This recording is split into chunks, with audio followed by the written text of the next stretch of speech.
bendecidos. Entonces, siempre me gusta entrar a un tema con un poco de estímulo visual. Entonces, vamos a ver algunas imágenes y vamos a ver cómo se relacionan a nuestra lectura. Después, vamos a empezar a ver cada capítulo por capítulo y ver los temas que se desarrollan dentro de cada capítulo. Pero primero vamos a sumergirnos en el tema un poco al ver unas imágenes. ¿Qué tenemos aquí? Tenochtitlán, a ver, díganlo con gusto. Tenochtitlán, la gran Tenochtitlán. Entonces vemos aquí la imagen del Templo Mayor. ¿Y qué tiene que ver el Templo Mayor con nuestra lectura de hoy? ¿Alguien recuerda? Sí. ¿Dónde ocurrió la muerte de... no recuerdo cómo se llama. Sí, muy bien. La matanza del Templo Mayor. Muy bien, vamos a ver. Y esta interpretación de Tenochtitlán es una rendición artística reconstruida y reimaginada.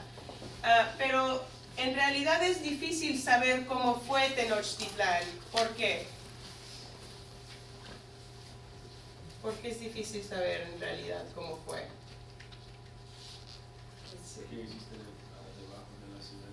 Sí, básicamente la Ciudad de México ya está por encima.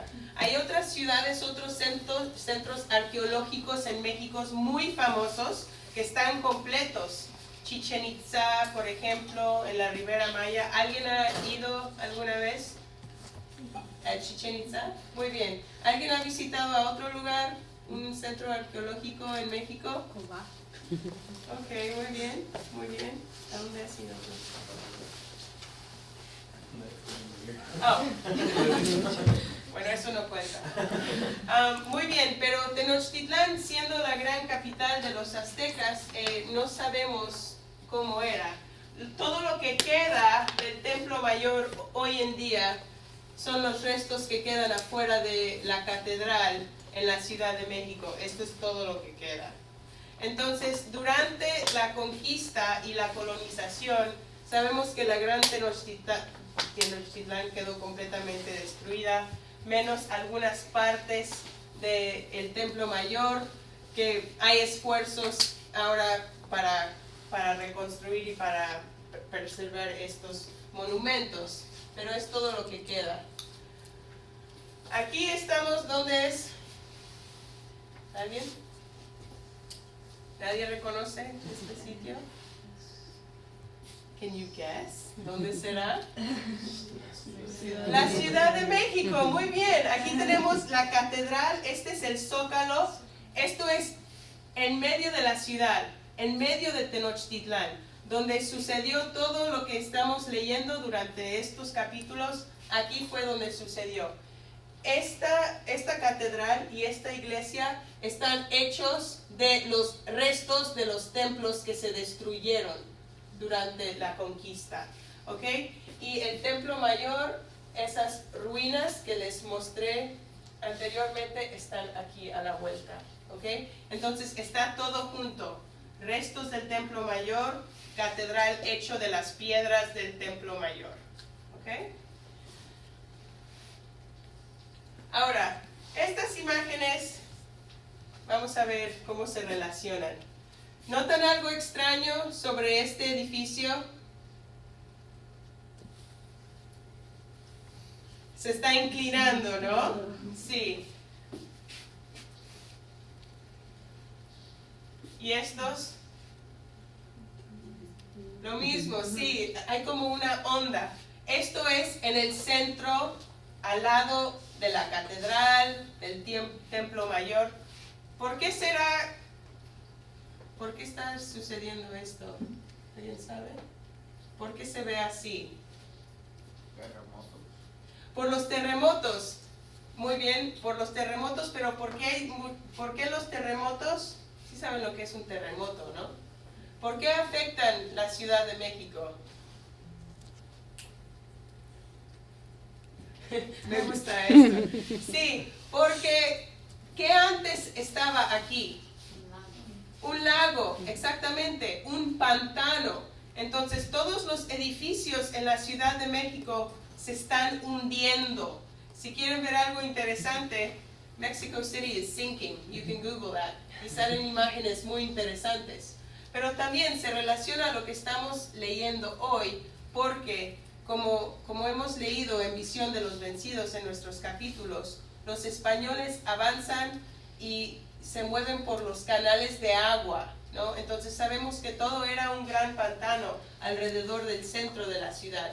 Y ahora lo que sucede es que todo se está hundiendo porque abajo es fango, es lodo. ¿Okay? Muy bien. Ok. ¿Quién se quiere aventar a pronunciar esto? A ver, Huitzilopochtli. Huitzilopochtli. A ver, ¿todos? Ok, ¿por qué nos importa Huitzilopochtli? ¿Dónde sale nuestra lectura? ¿Sí? Es uno de los dioses de la Azteca, uno de los más importantes. Muy bien, uno de los más importantes. Y se menciona específicamente en la lectura que hicimos para hoy. ¿Por qué? La estatua y la fiesta. Muy bien, la gran celebración, el Noche de la Matanza, hay una descripción muy detallada de la recreación de Huitzilopochtli. ¿Y con qué construyen la forma? ¿Se acuerdan? ¿De qué está hecho la forma de Huitzilopochtli? A ver, ¿qué no puedo encontrar?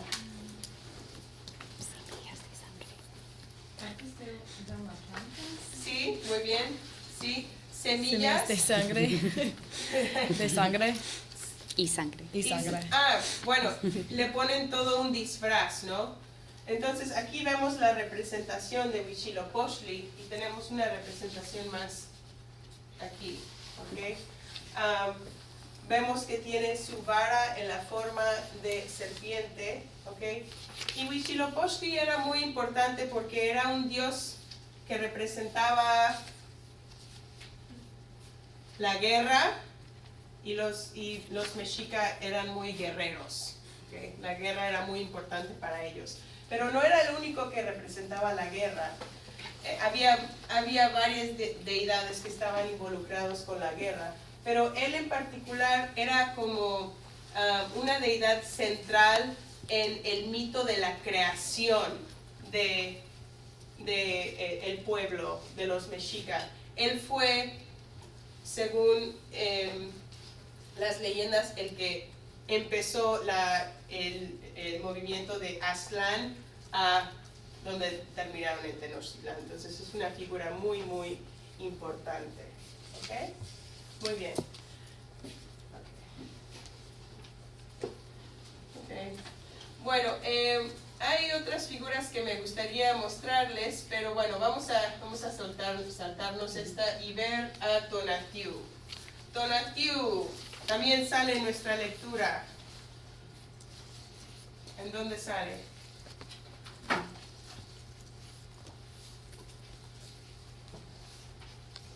Tonatiuh es comparado con un español.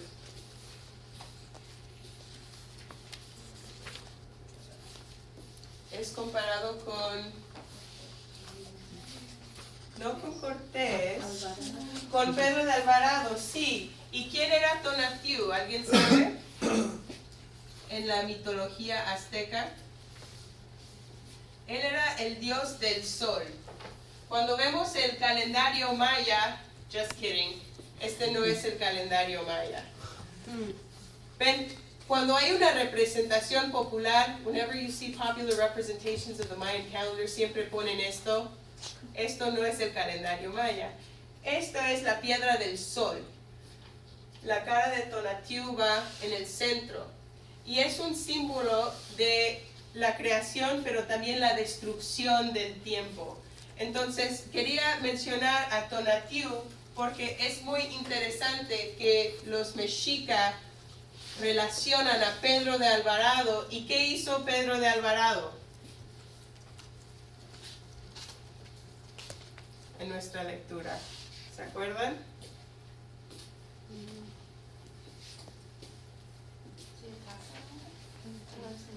Exactamente, él fue quien empezó la matanza en el Templo Mayor. Él fue quien organizó y mandó la matanza. Entonces, nosotros debemos de considerar mucho que si los mexicas le decían Tonatiuh, que era el dios del sol, ¿okay? Es una representación donde podemos ver un poco más de la mitología de la piedra del sol. ¿Por qué relacionaban Pedro de Alvarado como un asesino o alguien que organizaba esa matanza como el dios del sol, Tonatiuh? Es una comparación que podemos hablar un poquito más cuando entremos a los capítulos. Ok, muy bien. Entonces, eso es lo que vamos a hacer ahora. Quiero que se pongan en grupos de 2 o 3, ¿ok? Entonces, en grupos de 2 o 3, encuentren compañeros con quien van a trabajar. Y lo que vamos a hacer es, voy a poner preguntas relacionadas al capítulo. Y ustedes van a discutirlo en sus grupos pequeños por unos momentos. Y después vamos a discutirlos como grupo grande, ¿ok? Entonces, si quieren empezar a ponerse en grupos de 2 o 3 y vamos a empezar con el capítulo 8. Ok, muy bien. Entonces, grupos... Ok, sí. ¿Encuentran con quién trabajar? Okay. Entonces, capítulo 8. Y así vamos a hacer las cosas. Primero, discutan un poco, hagan un resumen general de la acción. Y esto puede ser muy sencillo. ¿Qué sucede en este capítulo, básicamente? ¿Ok? Y después yo tengo un par de preguntas aquí que a mí me parecen muy interesantes del capítulo. Pero después de discutir estos, podemos también discutir lo que a ustedes les ha parecido interesante del capítulo. ¿Ok? Y así vamos a avanzar por cada capítulo. ¿Ok? Adelante.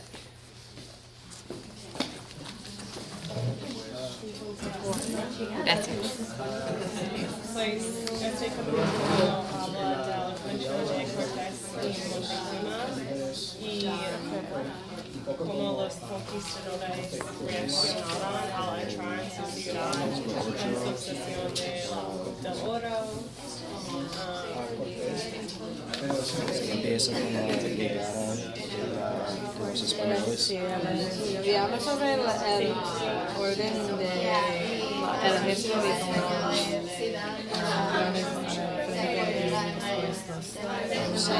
con las personas con menos importancia. Sí.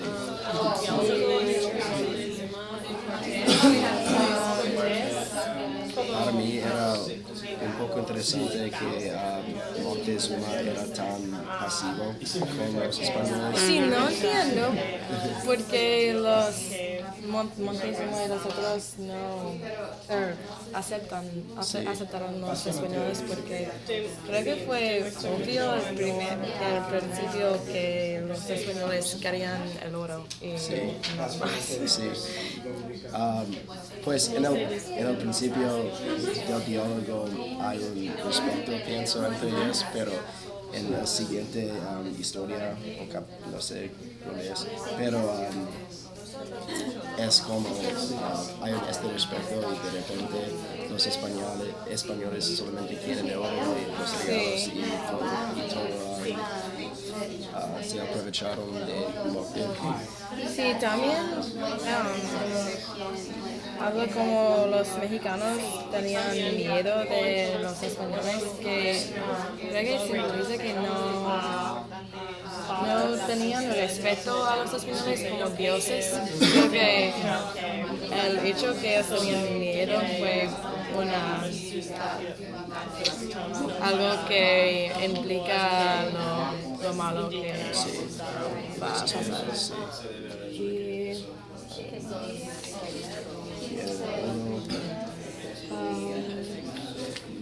a lo mejor hay que profundizar el rol de la profecía un poco más, ¿no? ¿De la qué? La profecía, o sea, la idea de que los españoles eran la encarnación del dios Quetzalcóatl. Quetzalcóatl. O sea, imagínate hoy en día, si viene una persona y dice que es Jesucristo, hay bastante americanos que van a creer que es la segunda llegada, porque es su fe.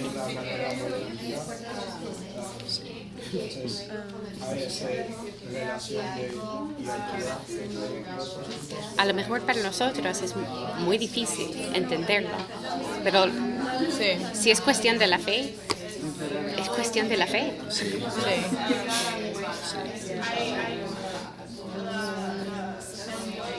Pero sí, lo que sí podemos analizar un poco como un grupo es la representación de la plática, ¿no? El diálogo.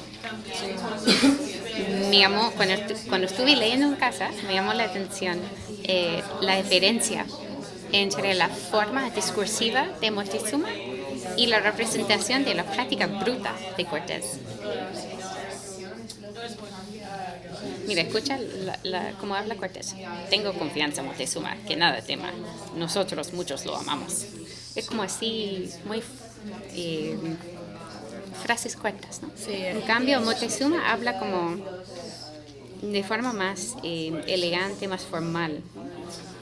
Que habrías de instalarte en tu asiento, en tu sitial, que habrías de venir acá. O sea, hay esa repetición que da formalidad.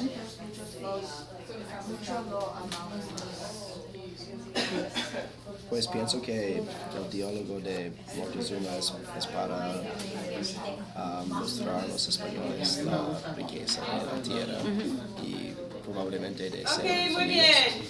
Lo sé. Entonces, ¿qué es lo que sucede en el capítulo 8? ¿De qué se trata? ¿Está bien? Los españoles llegan al Tenochtitlan y el líder Cortés habla con Moctezuma por un poco y ahora no hay violencia y Moctezuma y el resto de los indígenas les dan un tesoro y los españoles toman mucho de esto y también del oro. Ok, muy bien. Entonces, el primer encuentro, ¿no? Entre Moctezuma y Cortés, entre los españoles y todos los que tienen con ellos, y Moctezuma y sus aliados. Muy bien. Ok. ¿Qué les pareció entonces el diálogo? ¿Qué es lo que dice Moctezuma? Sí. Pues Moctezuma demuestra mucho respeto hacia Cortés y un sentido de formalidad, y Cortés es más conciso y no es tan respetuoso hacia Moctezuma. Muy bien. ¿Y cómo vemos eso del lenguaje respetuoso de Moctezuma? ¿Qué es lo que...? Casi refuerza la noción de que es Dios. ¿De qué manera? De que hay, pues cuando Moctezuma habla hacia Cortés, hay cierto tono de reverencia, pues eso no ocurre al revés. Entonces, Ok, hay una reverencia. El Señor nuestro es lo que Moctezuma le dijo a Cortés, y Señor es como Dios en esta parte, porque luego está describiendo como ya a la tierra tú has llegado, como esa tierra es tu tierra. Y luego es interesante porque cuando Cortés habla es como él sabe que Moctezuma cree que Cortés es un dios, porque él dice, no, tenga confianza Moctezuma, que nada tema, nosotros mucho lo amamos, como somos amigos. Y era un diálogo muy interesante porque sabemos lo que pasó luego. Y esta parte me parece como, ya está, todo está bien. Sí, parece que todo está bien. ¿Y algo más? Sí, nosotros hemos discutido que al mismo tiempo que Moctezuma dice llegad a vuestra tierra es un mandato, y luego con la parte que Rachel había leído, tenga confianza en Montezuma. Cortés está hablando con una autoridad porque él usó mandatos en su diálogo con Montezuma y Montezuma no ha respetado eso. Ok, muy bien, interesante. ¿Otros comentarios? Es interesante esta dinámica de los mandatos y cómo se construye este lenguaje. Y Moctezuma le dice algo a Cortés en relación, habla de los sueños, ¿no? Habla de, ¿qué es lo que dice acerca de los sueños? ¿Cómo interpretan eso de que ese lenguaje relacionado a los sueños? ¿Sí? Montezuma dice en página 80, en la introducción, no es un sueño, no estoy soñando, es que ya te he visto y que es que ya he puesto mis ojos en tus ojos. Muy bien. Es una frase muy poderosa cuando... ¿Y por qué? ¿Por qué es poderoso eso, ese lenguaje de los sueños? Es como si en este momento se vuelve muy real el encuentro, ¿no? Cuando antes todo era imaginado, todo era estipulación, todo era a través de comunicados de mensajeros, y entonces aquí es donde se vuelve real el encuentro entre los dos hombres, ¿no? Ok, muy bien. Ok, y ¿qué tal esto de cómo se portan los españoles en relación a las riquezas? ¿Sí? Pues dice que cuando los españoles ven al tesoro, estaban dominados por la avidez, y eso no es muy complementario esta descripción. Sí. Es más como las mexicas tienen este tesoro y es algo que tiene respeto y no es algo que una persona tiene la derecha de tener, pero para los españoles es algo para dominar y tomar. Excelente, muy bien. ¿Sí? ¿Algo más? ¿Qué? Sí. También a mí me llamó la atención esa línea en la página 86. Pero las demás de estas piedras se las apropiaron los tlaxcaltecas. O sea, así apuntando a las divisiones. Muy bien, excelente. Porque los españoles estaban... ¿El tesoro era solamente oro? No. ¿Qué más había en el tesoro?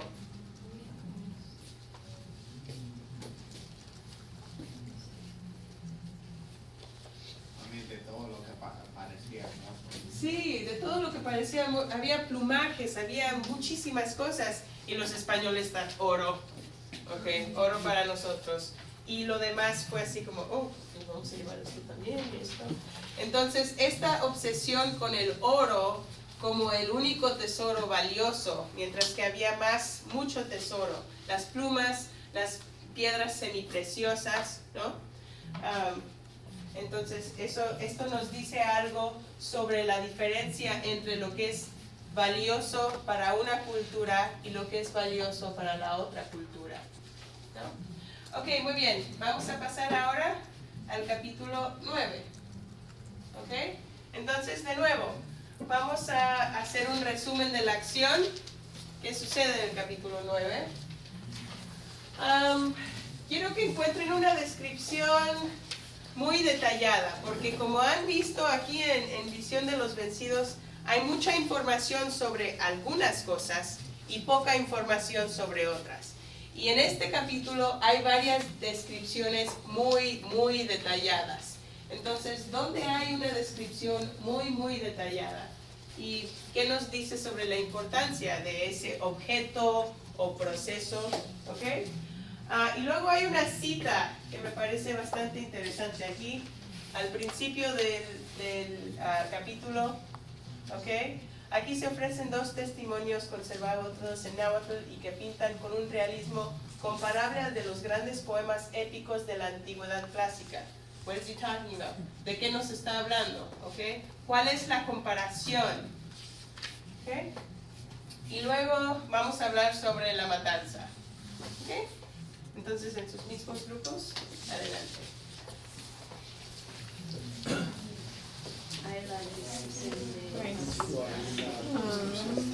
Habla de los rastros de la fiesta cuando hacen Nos habla de los preparativos de la fiesta, De la fiesta. y cómo hacen la figura, y luego esa la matanza, descripción de la figura es muy lo que pasa con la matanza y the aftermath, ¿cómo se dice? Las consecuencias. Consecuencias, sí. implica que este Dios fue Estoy buscando para la descripción.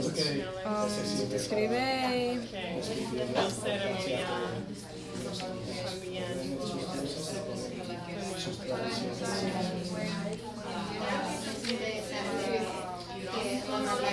su escudo. Hay una descripción del escudo como hecho de bambú y con las 4 partes, plumas finas y 4 flechas. ¿Qué más? O sea, de la cultura material. Sí. Sí. Pienso que es interesante el principio de la fiesta, la representación de esta jerarquía de las diferentes personas, porque las personas que están ayunando son los más altas y luego hay una descensión de las otras personas. Eso es interesante. ¿Por qué creen que es así? Este fe o devoción a los dioses, si tienen devoción más alta, por supuesto va a ser más buen visto en los ojos de Dios. Sí, también me interesa la descripción de cómo ven las mujeres, como los españoles ven las mujeres, como creo que fue una objetificación. Sí, a lo mejor. Porque describe cómo los españoles caminan por alrededor de las mujeres y pasan entre ellas y están viendo una por una como una inspección.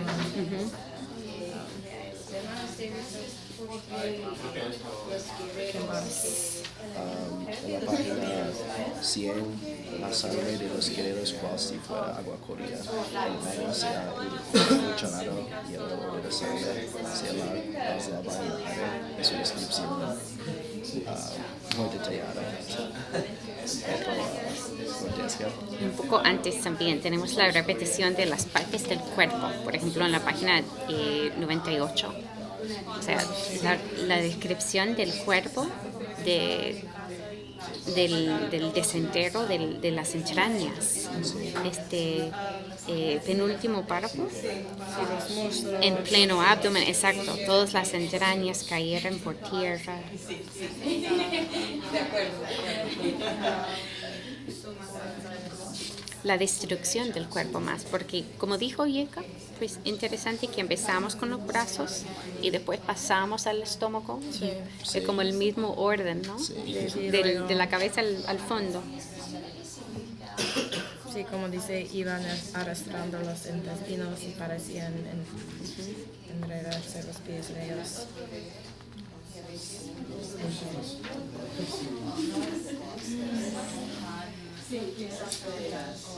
También pienso que es interesante que otra vez Moctezuma dice que no somos iguales y no pueden luchar. Oh, sí. Pero sí, es interesante que la gente no están de acuerdo con Moctezuma y quiere luchar, pero es una reacción tan... Exacto, que tenemos una respuesta del líder y otra respuesta del pueblo. Sí. ¿Por qué creen que el texto tiene que citar este elemento? O revelar esta brecha. Para revelar, no sé, una falta de Moctezuma, pero probablemente el traductor, o no sé, es una, no sé la palabra, es una meta de la traducción para subir a los españoles y bajar a los indios, pero no sé. O tal vez elevar el pueblo y menospreciar el líder. Sí.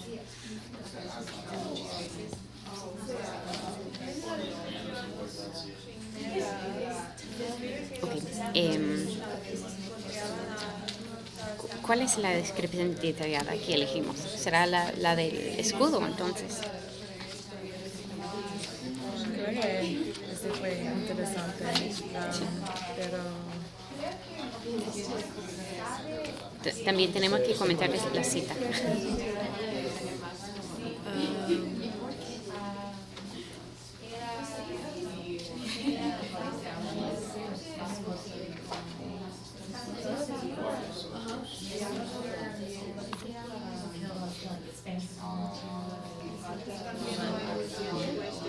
Creo que es interesante que habla sobre los dos testimonios porque Ok, muy bien, vamos a discutir sus ideas como grupo. Son mucho más corta y directa. ¿Qué sucede en este capítulo?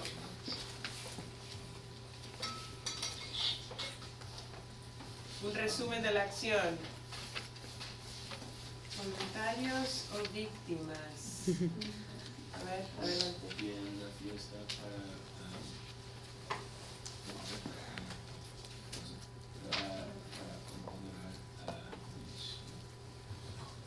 Huitzilopochtli, muy bien. y después, mientras todo está pasando, los españoles atacan a los que están participando en la fiesta. Ok, muy bien. Matan a varias personas, a muchas personas, según... Ahora, ¿en qué texto se está basando esta descripción de la matanza? Tenemos dos, ¿no? El Códice Florentino, ¿verdad? Ok, y muy bien. Entonces, una fiesta en honor a Huitzilopochtli y la fiesta tiene un nombre, ¿cómo se llama?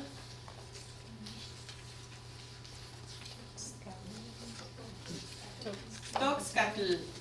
Muy bien, entonces es la fiesta de Toxcatl, van a hacer reverencia a Huitzilopochtli y empieza esta matanza. Ahora, hay varias descripciones muy detalladas en este capítulo. ¿Dónde vemos el detalle? El uso del detalle. Sí. Creo que la primera son la estatua de y estamos hablando de la importancia porque representa la guerra, para mí es como un presagio de lo que va a suceder. Están celebrando a este dios de la guerra y después de esto empieza la matanza. Muy bien, entonces tenemos esta descripción. Ahora, es una estatua, pero está hecho de... ¿De qué está hecha la forma? Tiene una semilla de vida. Una semilla... ¿Cómo se llama? Chicalote, ¿verdad? Ok, vamos a ver qué es el chicalote. Ok, aquí vemos el chicalote, es una planta medicinal, tiene muchos usos, ok, pero uno de los usos que no se recomiendan, esto es interesante para mis investigaciones, es que las semillas que se usan para hacer la forma de Huitzilopochtli tienen un efecto alucinógeno. Fantástico. Y la figura de Huitzilopochtli está hecho de estas semillas. ¿Ok? Muy bien. Entonces,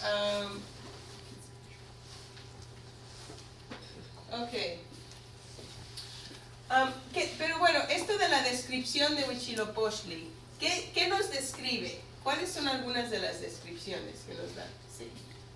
Nosotros enfocamos en la insignia de la nariz, porque todavía es algo importante en la cultura, pero no sabemos qué significa la insignia o la importancia de la insignia, pero en general la joyería es algo importante en la cultura, y donde ponemos la joyería es muy importante. Como en nuestra cultura es muy aceptado tener joyería aquí, pero en otros lugares es algo que puede significar que usted es un rebelde.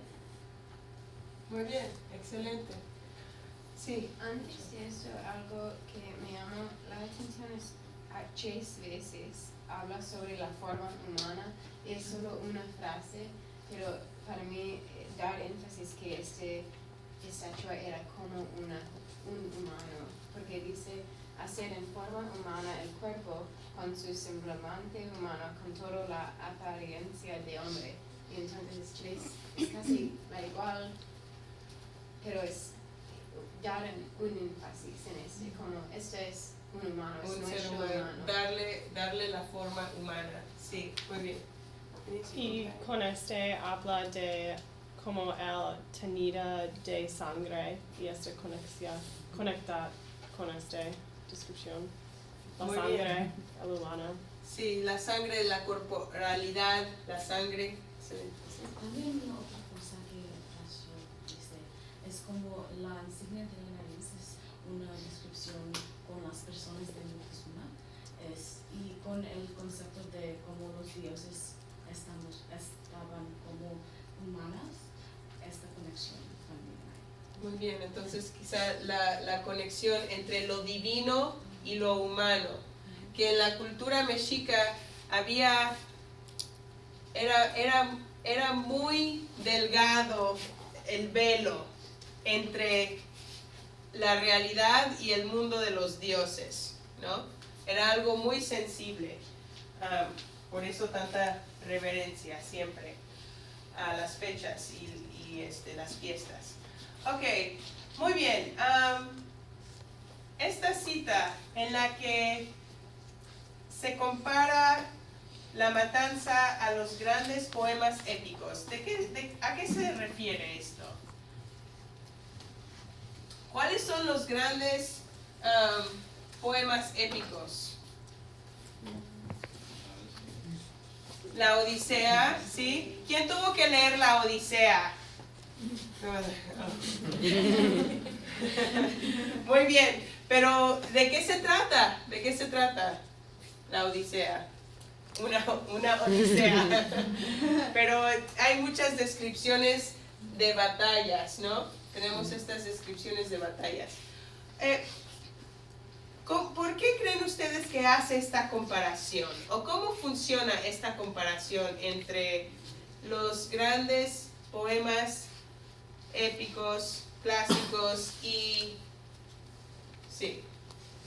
No estoy seguro, pero es similar en la manera en que los extranjeros que están viajando, ellos llegan a lugar nuevo y interactúan con la gente que está allá, y es similar en esta manera porque los extranjeros muchas veces destruían todo.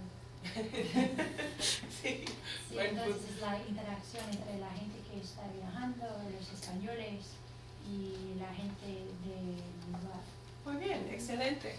Entonces, esto tiene un efecto en nuestra conceptualización de los poemas épicos y la forma en que pensamos en cómo funciona la historia.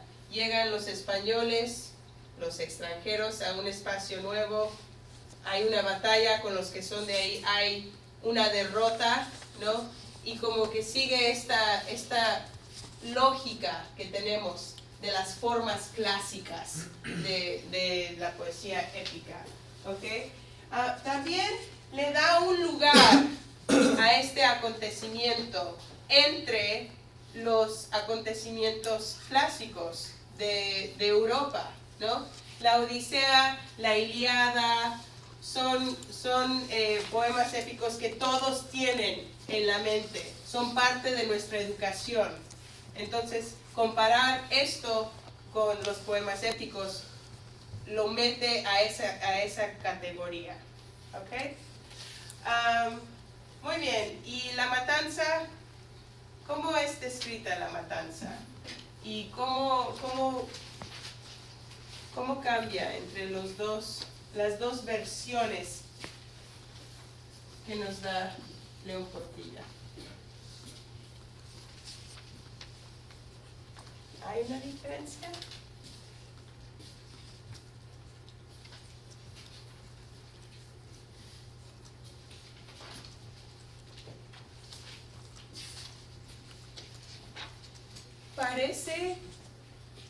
Nos da la impresión que fue planeada la matanza.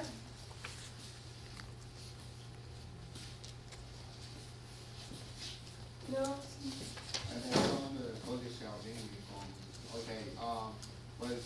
Pues sí, yo creo que en la primera parte creo que la matanza fue más planeada, mientras que el Códice Aubin dice que es más como un malentendido entre los españoles, porque el sacerdote al final dice, dijeron que no iban a matar o algo así. Muy bien, entonces, ¿fue un malentendido o fue planeado? ¿Qué pensaron ustedes al leer esto? Que fue como, se va Cortés, while the cat is away, the mice will play, the boss leaves, entonces ahora nosotros vamos a matar a todos los mexicas. ¿Pedro de Alvarado decide eso? ¿O piensan ustedes que a lo mejor fue espontáneo por la lectura? ¿Piensan? ¿Y cambia esto?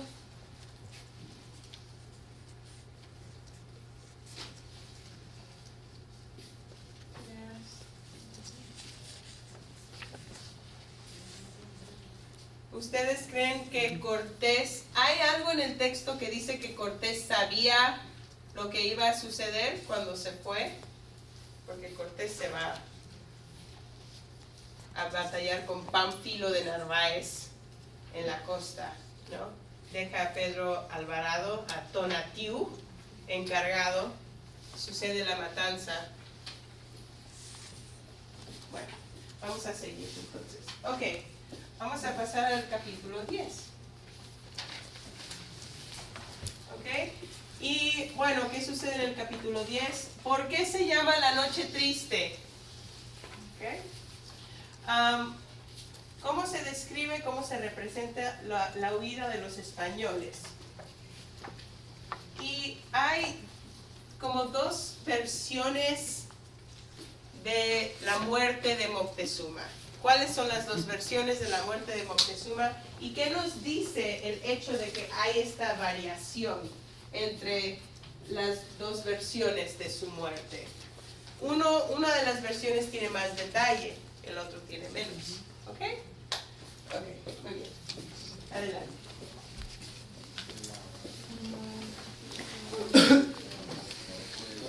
Bueno, solo para cerrar el capítulo 9, me parece que sí en el Códice Aubin Cortés supo algo, porque dice, aunque hay un poco de ruido, eso será todo. Y Cortés dice, bueno, está bien, no hay problema. Como si hay un acuerdo. Sí. Pero me llamó la atención que este acuerdo no forma parte del Códice Florentino, solo sale en la segunda versión. ¿Piensas que el primero es más de repente? Es que son distintos pueblos que cuentan sus historias. Entonces un pueblo tiene una historia, otro pueblo tiene otra historia. Como lo de siempre. Bueno, como cualquier conflicto militar. O sea, en la Segunda Guerra Mundial, los franceses tienen su historia, los alemanes tienen su historia. Ok. Pero a lo mejor ustedes deben de hablar de eso. Para hacer la conversación del capítulo 9. Ok, el capítulo 10. Pues los españoles deciden abandonar la ciudad. Los indios se descubrieron la huida y deciden hay una matanza en un lago. Sí. El canal, claro. Sí, como. Y los españoles ganan en esta matanza y luego no cogieron todas las cosas que tienen los españoles, pero esas cosas eran las de suyas, porque los españoles se roban estas cosas.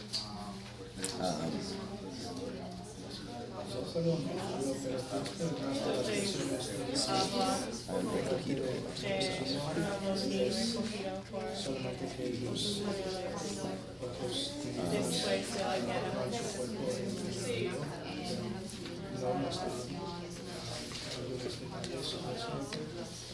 como porque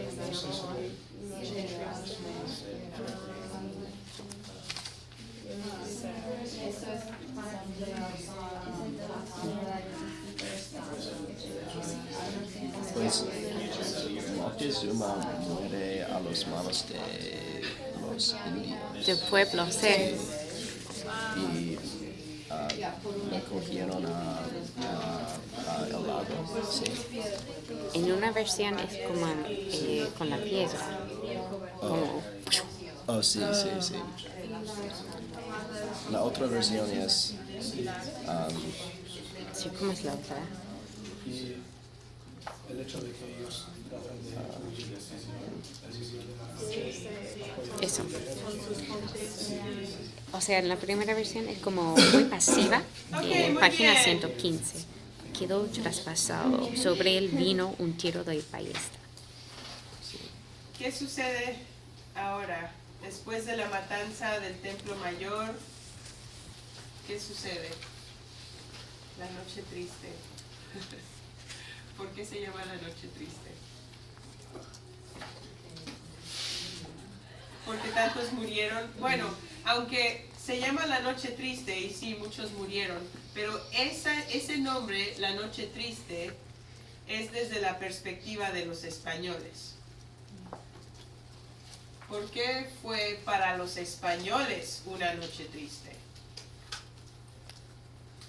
Sí, casi representa como el rompio de la relación entre este grupo de los indígenas, porque ahora con las batallas no podemos recuperar la relación con Moctezuma y los indígenas no quieren ayudar a los españoles ahora, entonces la noche triste es como a veces nuestra gente se murió y ahora no podemos hacer nada, necesitamos abandonar.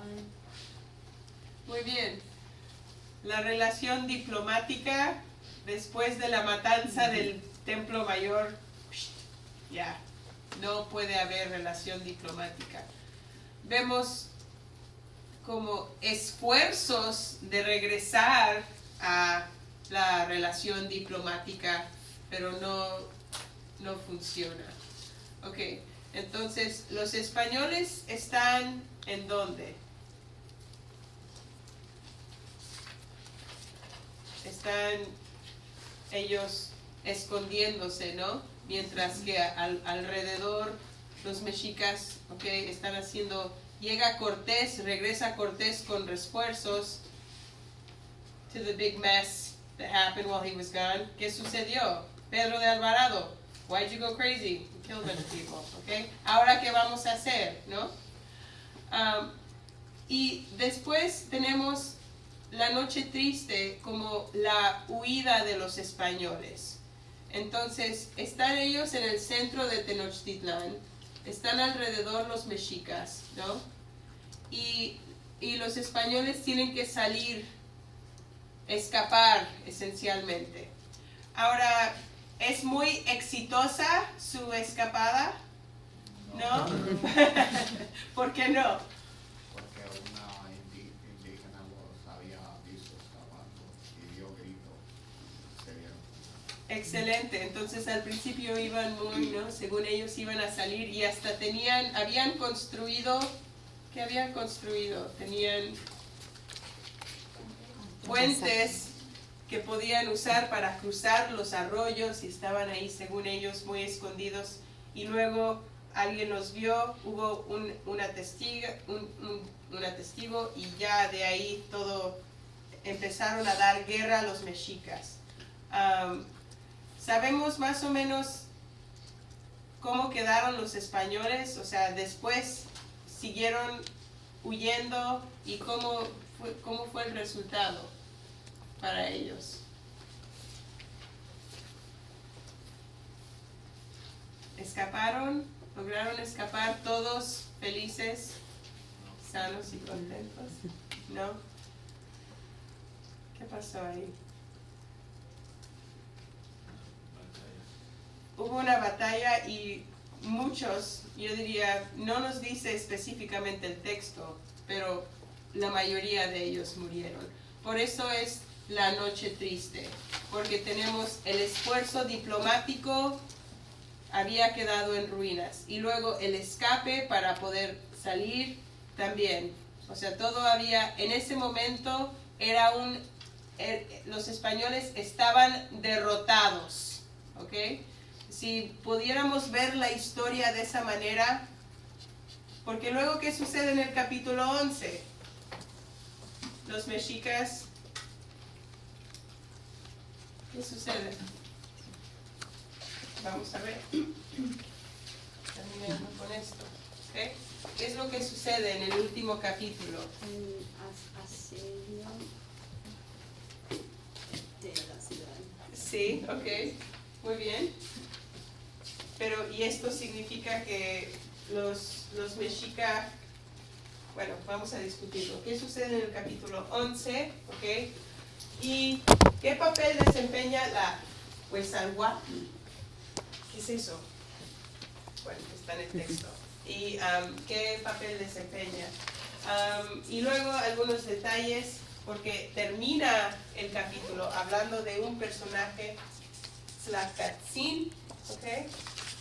¿Y qué nos dice este capítulo sobre la batalla entre los españoles y los mexicas? Porque es básicamente, primero nos habla sobre este aspecto y luego el aspecto de la batalla. Hay dos elementos que terminan con Tenochtitlán, ¿ok? Adelante. Bueno, de la peste es muy interesante.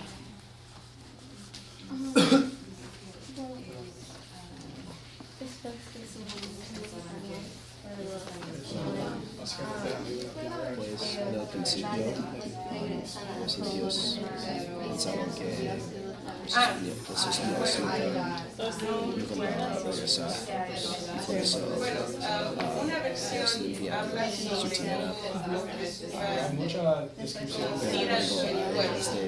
y el otro no describe, simplemente dice que a lo mejor pero en la segunda versión de ese mismo capítulo menciona cómo los españoles físicamente tiran. Perdieron a bastante gente, pero también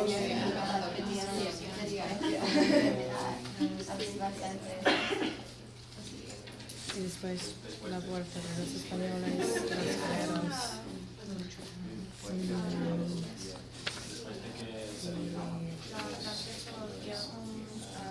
Tiene un papel muy importante porque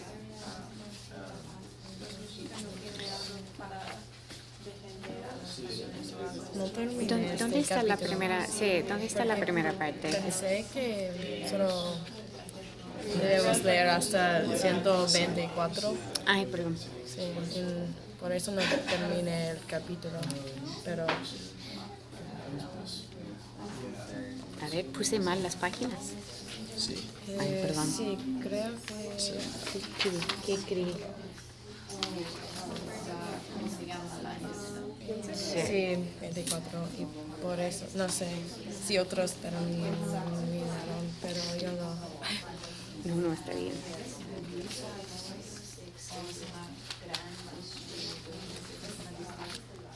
Ah, mira, a ver, el texto. Lo interesante es que el texto no usa la palabra Huezahuatil, ¿no? Solamente es palabra de León Portilla. Porque el texto habla de la peste nomás. Sí. Entonces estaba revisando y...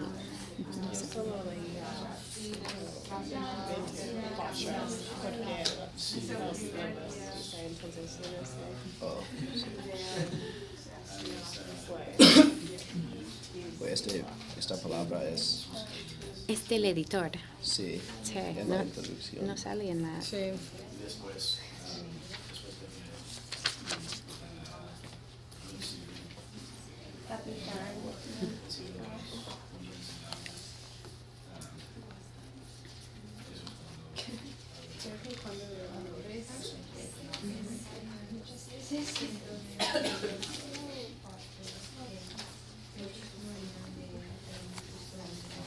Sí, yo creo que solamente tuvimos que leer hasta la peste. O sea, para entender lo que... Las distintas formas de entender lo que pasó. O sea, cuando hablamos de la batalla, hablamos también de peste, de contaminación, de enfermedades. Pues los españoles regresan, sí. Sí.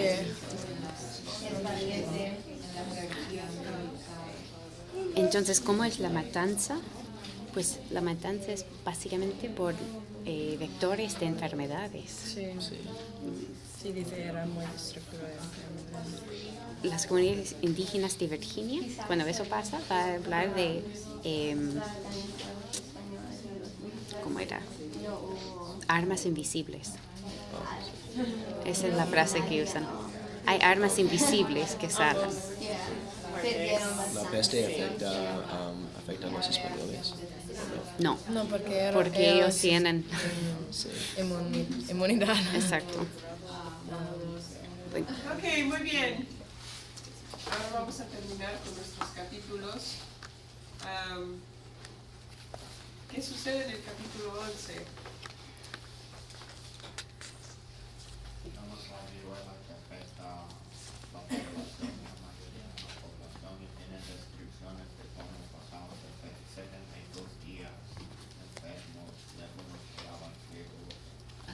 Excelente, entonces aquí tenemos dos cosas. El efecto de la enfermedad, que fue esencial, y también el paso del tiempo. Es muy buen punto de que porque en los capítulos a veces no nos da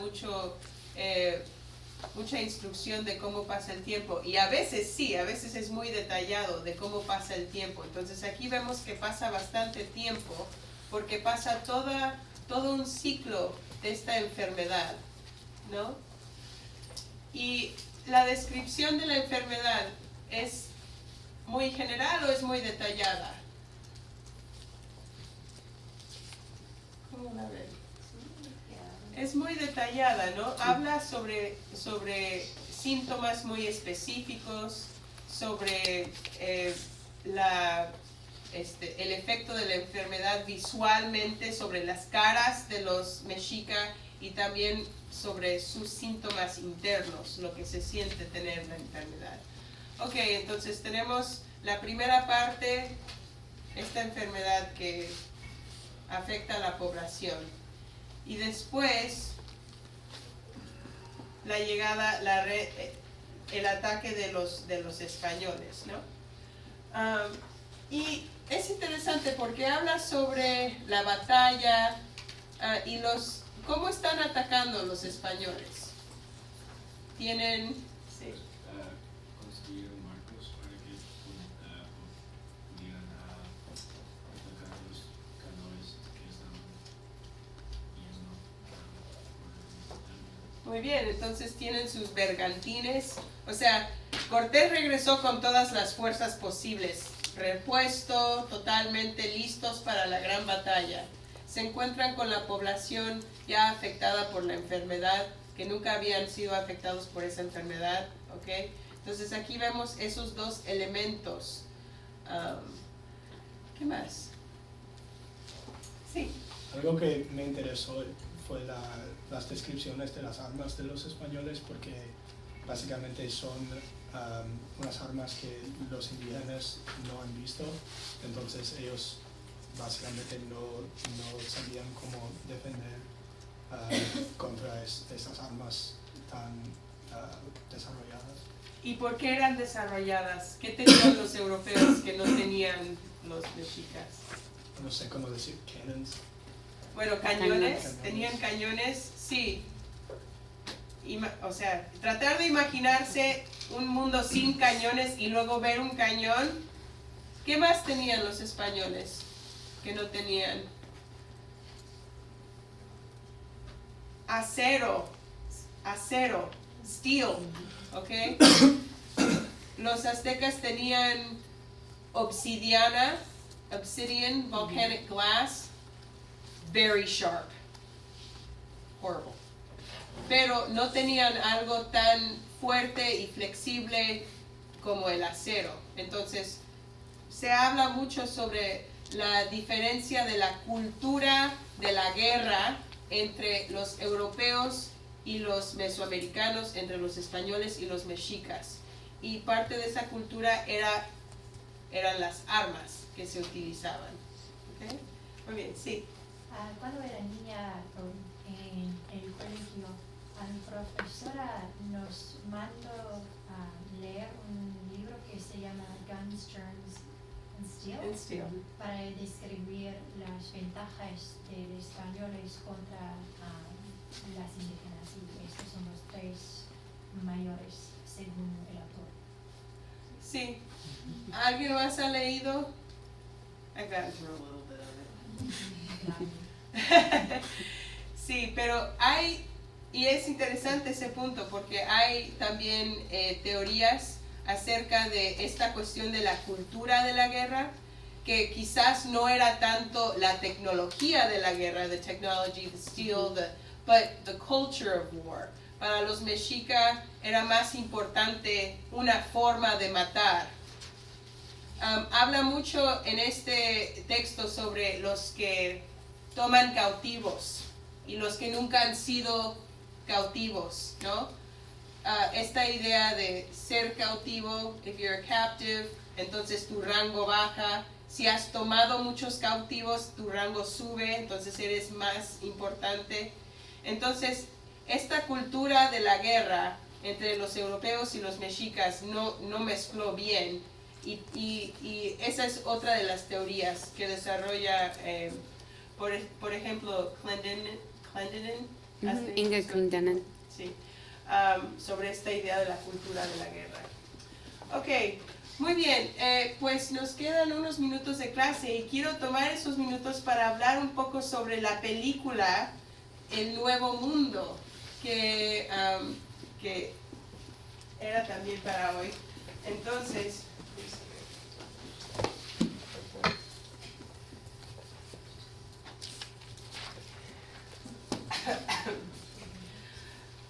muy bien, bueno, entonces vamos a ver cómo se relaciona esta película a la visión de los vencidos. Podemos hablar en términos generales. Sí. Quiere dar la perspectiva de los indígenas y la perspectiva que es un poco diferente de los ganaderos. Entonces, esto contradice la perspectiva tradicional de un festival y tradición católica. Sí. Muy bien. Sí, excelente. ¿Alguien más?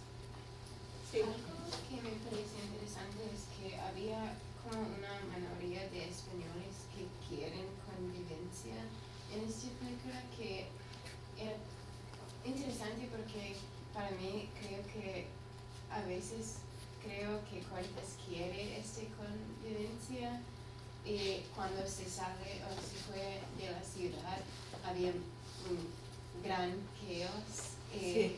para mí es como, entonces había gente que quiere esto, pero todavía hubo una gran destrucción. Pero me gusta que había un parte pequeño que habla de eso. Sí, y esa perspectiva nos da mucho de qué hablar, porque muchas veces se representa a los españoles como destructores, solo quieren destruir todo, quieren el oro y quieren acabar con Tenochtitlán.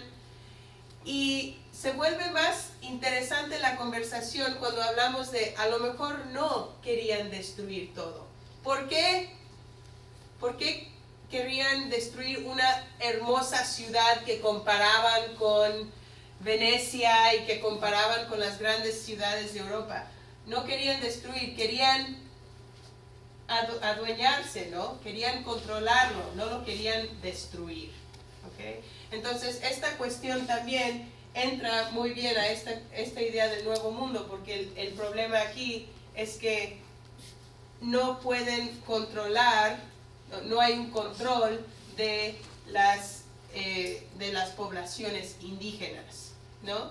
Entonces entra esta idea de el control versus la destrucción y los diferentes puntos de vista de los españoles. ¿Ok? ¿Algo más sobre esta película? ¿Qué les pareció? Sí. Para mí me gusta el hecho de que el título es Nuevo Mundo y no es solamente un nuevo mundo para los españoles que llegaron a esa ciudad, pero es un nuevo mundo desde la perspectiva también de los indígenas. Y la clase pasada nosotros hemos discutido sobre eso también. El título de Visión de los Vencidos, cuáles son los vencidos realmente. Bien, excelente. Sí, esta idea del nuevo mundo. ¿Para quién era nuevo el mundo? Para ambos grupos, ¿no? Sí. Pues pienso que la película muestra esta frustración de los españoles en convertir a los indios, y por eso pinta los españoles con una connotación más negativa, pero no es de la destrucción, pero es de juegos de la mente o este engaño. Es un poco triste. Pienso que pinta a los españoles en esta connotación negativa que es diferente al libro, pero también es lo mismo triste. Ok, muy bien. Esta connotación muy negativa de los españoles, como todo es muy calculado, todo es muy frío y todo al final matan a todos para mantener esta ilusión, ¿no? Muy bien, sí. Lo interesante es que acá sí tenemos un español que es sumamente, bueno, que calcula mucho, pero con fines positivos. O sea, tiene buen objetivo, tiene buenas metas, pero la forma en la cual realiza su objetivo, estoy de acuerdo con Jacobo. O sea, hemos conversado mucho el engaño en cuanto al Popol Vuh, en cuanto a la relación entre los seres humanos y lo divino. Acá tenemos la misma polémica del engaño, pero de otra perspectiva. Súper interesante, ¿no? ¿Qué es lo que significa un milagro? ¿Qué es lo que significa convertir la conquista espiritual?